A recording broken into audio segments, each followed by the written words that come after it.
Disrupt book review pagi ini hari Sabtu ya. Saya ingin sharing tentang buku lama saya yang saya sangat sukai dan mungkin sudah saya copy 50 kali. Waktu itu saya bagi-bagikan kepada teman-teman di banyak tahun yang lalu. Saya cariin buku ini, sudah ketemu beberapa saat yang lalu ya. Nah, buku ini buku yang sangat menarik di tahun 2011, bayangkan 2011 ya, 2011 bulan 4 ya. Kenapa buku ini menarik? Karena buku ini melengkapi pemikiran tentang design thinking, pola pikirnya sama dengan design thinking, dan buku ini memberikan satu jolt gitu ya, jolt kepada benak kita tentang sebuah inovasi. Jadi buku ini bilang begini, think the unthinkable to spark transformation in your business. Nah, kenapa buku ini saya cari? Karena sekarang masa pandemi, di mana zaman berubah, dunia berubah, kehidupan berubah, dan semuanya berubah ya. Ini yang pertama ya. We do not merely want to be the best of the best. We want to be the only one who do what we do. Kita bukan hanya ingin menjadi yang terbaik saja atau termurah atau terhebat. Kita itu ingin menjadi satu-satunya orang yang melakukan apa yang kita lakukan sekarang ya. Jadi ini menarik. Nah, ada banyak sekali pemikiran di dalam buku ini ya, yang memberikan kita cara bagaimana kita melakukan disruptive hipotesis ya. Jadi kita itu harus mempunyai hipotesa ya. Ini bagaimana kita crafting a disruptive hypothesis. Jadi ini buku ini penulisnya ini salah satu hasilnya adalah dia bikin perusahaan yang menjual kaos kaki anak muda remaja yang kaki kiri dan kaki kanannya boleh beda warnanya. Juga membuat kaos kaki itu satu paket isinya 3 atau 5. Jadi hilang satu nggak apa-apa, karena anak muda kan sering hilang ya kaos kakinya ya. Ini karena melihat kenyataan bahwa kaos kaki itu biasanya hanya untuk anak kecil atau untuk orang dewasa. Anak remaja nggak ada. Jadi dia bikin kaos kaki remaja dan cukup seksi modelnya, unik-unik ya buat laki dan perempuan. Tapi banyak untuk perempuan ya, kaki kanan dan kiri beda ya. Dan laku ya. Jadi Richard Branson pernah bilang, I love tackling lazy industry. Jadi industri yang tidak terlalu orangnya malas-malas dipikir dengan model yang lama itu harus disrupt, harus diganti ya. The ability to imagine things as they never were and ask what if is essential. Melihat bisnis di mana sesuatu itu tidak pernah ada dan men-tacklingnya dengan mengatakan bagaimana jika. Nah, ini contoh. Saya pernah lihat gedung ini ya. Jadi gedung ini adalah gedung yang unik sekali, di mana semua pipa, semua segala macam ya itu ditaruh di luar. Jadi gedung dalamnya itu bersih, clean, tapi luarnya ada pipa, ada cobong, ada apa. Diadakan di namanya Pompidou Center di Paris. Saya pernah datang lewat tapi tidak masuk waktu itu ya. Keren banget. Di luarnya pipa-pipa segala macam, tapi dibuat cantik ya. Jadi ya, semua pipa air, pipa listrik, pipa segala macam, pipa udara, pipa mana tidak di dalam gedung, di luar gedung. Gedungnya dalamnya bersih ya. Ini punya namanya Pompidou di Paris ya. Cukup unik sekali ya. Jadi dia bilang gini, 3 langkah. Yang pertama, what do you want to disrupt? What do you want to disrupt? Disrupt ini disruptif ya, mengganti sama sekali ya. Lalu apa klise, apa industri ini biasanya ngatakannya secara apa? Dan mari kita ganti ya. What are your disruptive hypothesis? Hipotesa Anda seperti apa? Jadi kita harus punya hipotesa ya. Nah, yang saya suka ini saya tulis di 15-18 tahun lalu ya. Saya kadang-kadang melihat gini kenang-kenangan ya. Design new office with game room, etc. Design office that is different. Jadi ternyata saya membaca ini lalu menulis, oh ayo desain kantor. Ini 18-19 tahun lalu ya. 2011 sorry 9 tahun lalu 2011 gedung kantor saya jadi 2016 mungkin ya, 2015-2016. Jadi ini timing saya memperbaiki kantor saya yang sekarang saya cat gak karu-karuan. Ini juga salah satu inspirasinya dari sini ya. What are the klise? Klisenya orang itu adalah, oh ya kantor itu harus rapi, harus bersih. Kan harus gitu ya. Jadi ini menarik, bagaimana kita memikirkan dengan cara yang berbeda. Nah, buku ini dulu saya pakai sebagai pelengkap saya ketika kak saya mengajarkan design thinking. Kebetulan tahunnya sama. Jadi tahun 2011 saya mengambil training 3 hari design thinking di Stanford ya, di Stanford. Jadi dari situ saya balik ketemu dengan buku ini. Jadi buku ini saya pakai sebagai pelengkap design thinking ya. Jadi bagaimana kita melihat pelanggan kita ya. Bagaimana kita merubah sesuatu. Ketika kita mengambil action, taking action. Ini dia cerita tentang Black Swan. Waktu itu Black Swan bukunya mungkin baru keluar ya. The Impact of Highly Improbable Explain that apa? Black Swan itu adalah sesuatu itu biasanya dianggap begini terus. Sampai satu saat itu dianggap berubah, maka semuanya akan berubah. Itu Black Swan ya. Jadi kalau kita melihat angsa itu semua putih, satu kali kita melihat hitam, terus kita baru yakin bahwa hitam itu mungkin dan bisa berubah gitu ya. Contoh lagi kalau dalam industri mungkin saya kebetulan pegang iPod ini ya. iPod ini dulunya semua handphone itu pakai keypad ya. Tiba-tiba dia bilang nggak usah deh, pakai touchscreen aja. Nah, jadilah berubah semuanya menjadi touchscreen.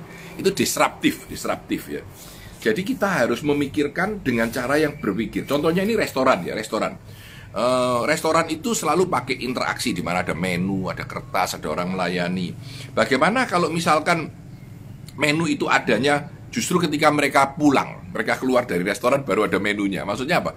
Beli, bayar, dikasih makan apapun, pulang baru dikasih kertas menunya. Tadi yang kamu makan apa? Menarik kan? Ini disebut disruptive thinking ya.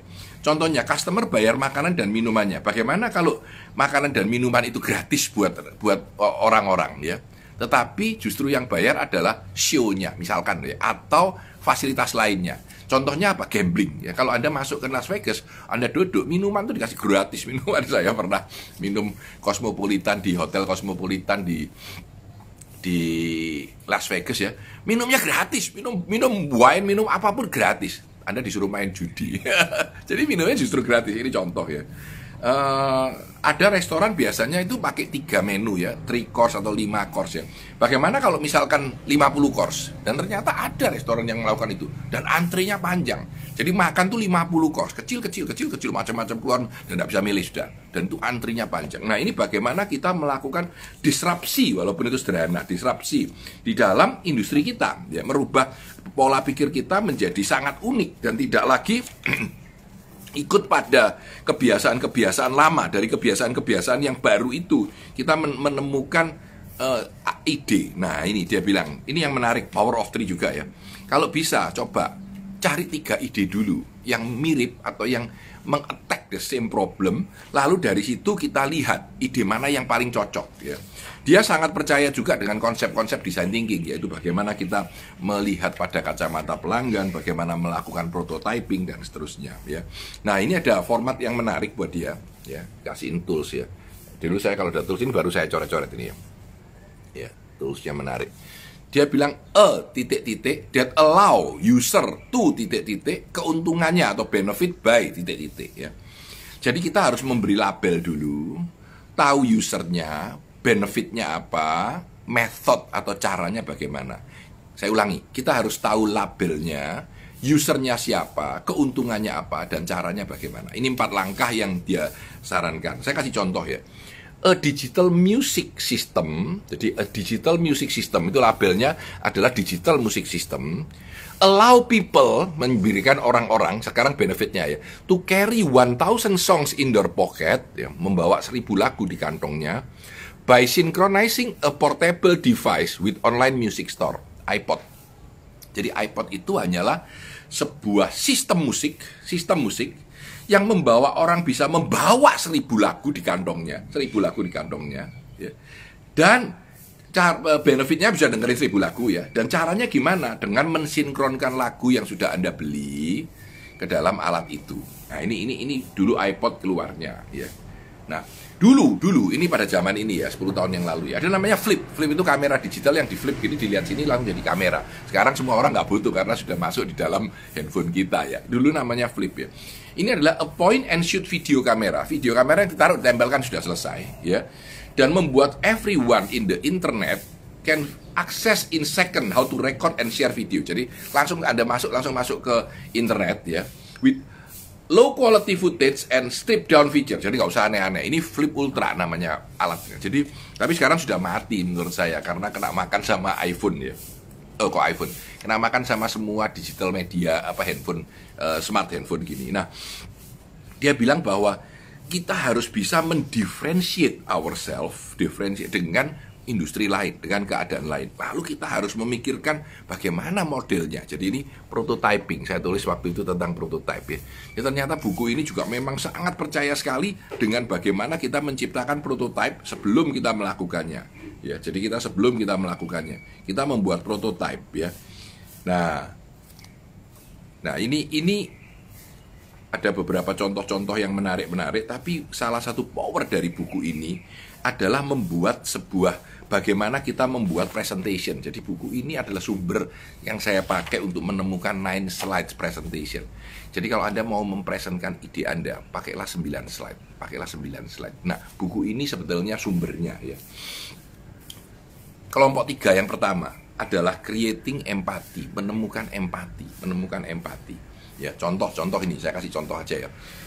Status quo di perusahaan kami yang karyawannya ada 3.000 di satu gedung, seluruh karyawan kami ada 30.000 orang. Menemukan tempat meeting itu sangat sulit. Kami punya 20 tempat meeting, jadi punya 20 ruang meeting, ruang 1 sampai ruang 20 ya.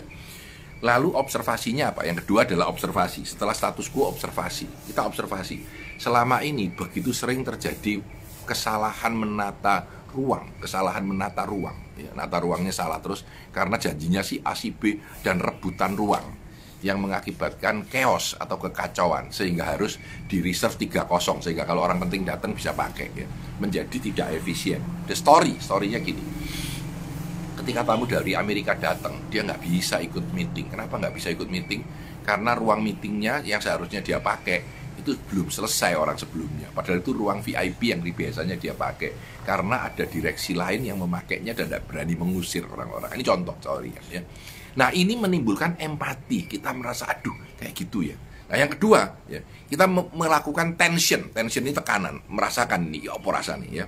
Insight-nya adalah gini. Kita butuh sistem yang mengatur ruang meeting. Kalau kita bisa menemukan sistem yang mengatur ruang meeting dengan efisien melalui handphone kita saja, maka ini akan bagus. Nah, opportunity-nya apa?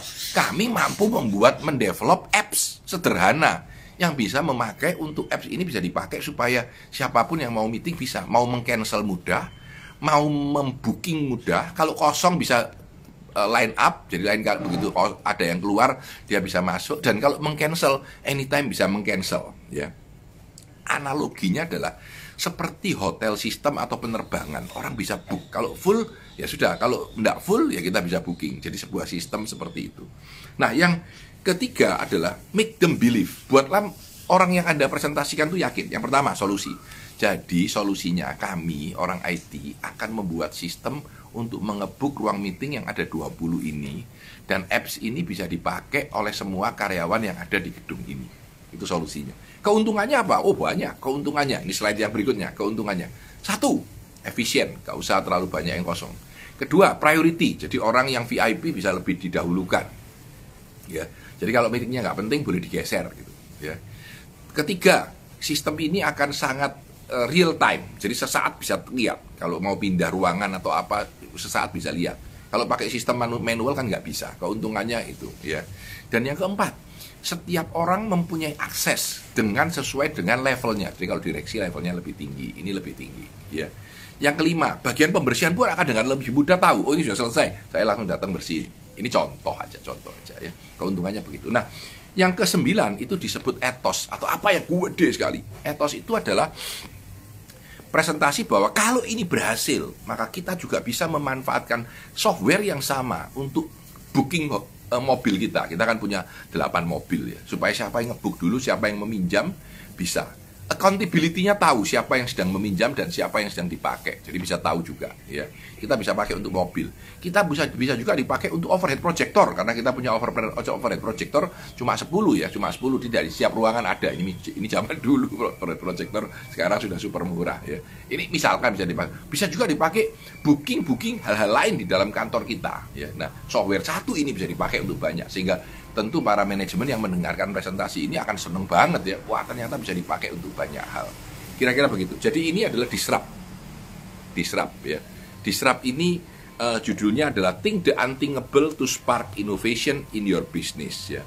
Don't let The title fool you. This book is stuffed with practical, useful idea that will change the way you create and sell useful idea. Ini katanya Seth Godin, ada referralnya di sini. Saya suka dengan buku ini, ya. Disrupt. Bagaimana kita merubah pola kita, ya, dalam kehidupan kita untuk menemukan inovasi yang bisa merubah. Nah, kenapa saya pakai di hari ini? Karena menurut saya ini kesempatan terbesar kita untuk mendisrupt bisnis kita. Pandemi ini membuat kita semua harus diam di rumah. Asumsi kita apa yang akan terjadi besok? Bagaimana kalau restoran itu lain kali kebanyakan orang pesannya online? Maka Anda bikin restoran nggak perlu di lokasi yang bagus kan? Lokasi yang murah, yang mudah akses ke jalan raya, itu yang penting. Bagaimana kalau di Surabaya, saya bikin restoran dengan 5 kitchen, lalu 5 kitchen itu mensuplai semua kota Surabaya dengan sangat hebat, ya, dan tempat itu tidak perlu di pinggir jalan raya sehingga tidak perlu mahal, ya, tetapi di tempat di mana kita mudah mencari karyawan, misalkan loh ya, bahkan di belakang ada mesnya, karyawan tinggal di sana, sehingga efisien banget, kerjanya bisa lebih lama. Jadi ini adalah waktu kita mendisrupt bisnis ini, ya. Karena apa? Karena new reality nanti, new business nanti, new life nanti, new normal nanti tidak lagi seperti dulu. Dan ini justru kesempatan terbesar buat kita melakukan disruption, melakukan perubahan yang sangat signifikan di dalam bisnis kita. Saya Tanah Di Santoso, sukses selalu untuk Anda.